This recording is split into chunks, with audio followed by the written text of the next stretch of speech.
नमस्कार मित्रांनो, आज आपण आलेलो आहे छत्रपती संभाजी महाराजांच्या धर्मवीर गडाकडे. तर आपण पाहूया गड कसा आहे. अहिल्यानगर जिल्ह्यातील श्रीगोंदा तालुक्यातील पेडगाव येथे भीमा नदीच्या काठावर वसलेला धर्मवीर गड. पूर्वीचा बहादूरगड हा एक ऐतिहासिक भुईकोट किल्ला आहे.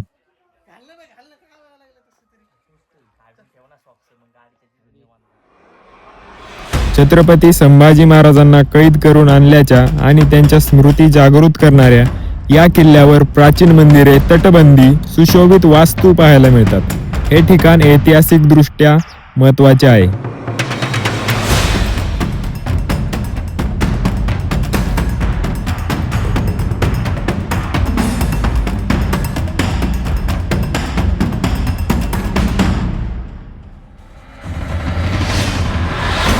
किल्ल्याच्या आवारात 10 ते 13व्या शतकातील यादवकालीन मंदिरे आहेत, ज्यात लक्ष्मीनारायण मंदिर आणि बालेश्वर मंदिर प्रमुख आहेत.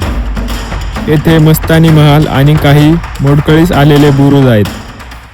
भीमा नदीच्या तीरावर हे ठिकाण नैसर्गिकदृष्ट्या सुंदर आहे. हा किल्ला दौंड पासून सुमारे 15-20 किलोमीटर आणि श्रीगोंद्यापासून 12 किलोमीटर अंतरावर आहे. जवळचे रेल्वे स्टेशन दौंड किंवा काष्टी आहे. या किल्ल्याला भेट देण्याची उत्तम वेळ पावसाळा संपल्यानंतर ऑक्टोबर ते मार्च हे ठिकाण भेट देण्यासाठी उत्तम आहे.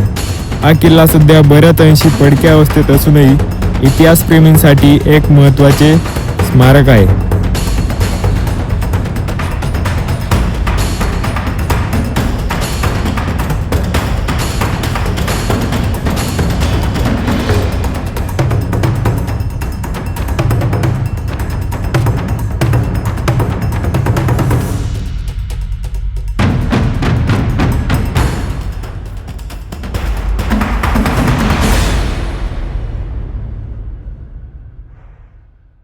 तर मित्रांनो, हे एकदम भारी आहे. फक्त आम्ही दुपारचं आलेलो आहे आणि आता हिवाळा चालू आहे, त्यामुळे जास्त हिरवाई नाही दिसणार आणि जास्त करून इथं बाभळीची झाडं आपल्याला दिसते ते, जे की तुम्ही पाहिलेलेच असणार आहे जवळकडला. तर पाहू, आता समोर आपल्या नदी आहे आणि एकदम भारी मोठी नदी आहे. भीमा नदी आपल्या समोर आहे. तर चला भीमा नदीचे व्ह्यू आपण एन्जॉय करू.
मित्रांनो, हे मंदिर इतकं भारी आहे आणि इकडं जास्त पब्लिक सुद्धा येत नाहीये.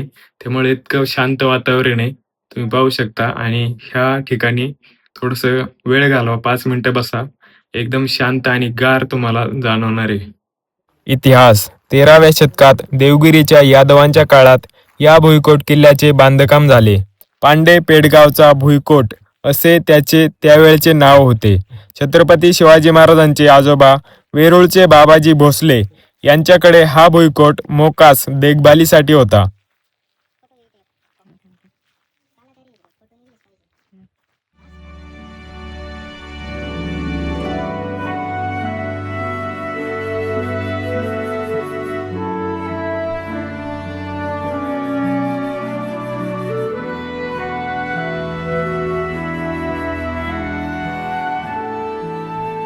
मित्रांनो, धर्मवीर गडाच्या शेजारीच आपल्याला भीमा नदी दिसतेय.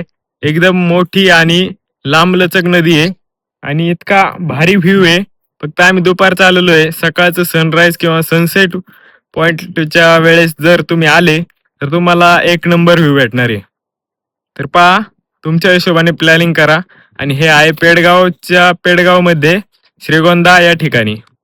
तर नक्कीच या ठिकाणाला भेट द्या. आणि तुम्ही आतापर्यंत जर आपला व्हिडिओ बघत असणार तर आता एक कमेंट करा, जय शंभूराजे. छत्रपती संभाजीराजांना संगमेश्वरला पकडल्यानंतर औरंगजेबाने आपली स्वतःची अकलूजला असलेली छावणी पेडगावला आणली. त्यानंतर त्यांना औरंगजेबासमोर हजर करण्यात आले. राजांसह अटकेत असलेल्या कवी कलश यांना राजांनी काव्य करण्यास सुचवले.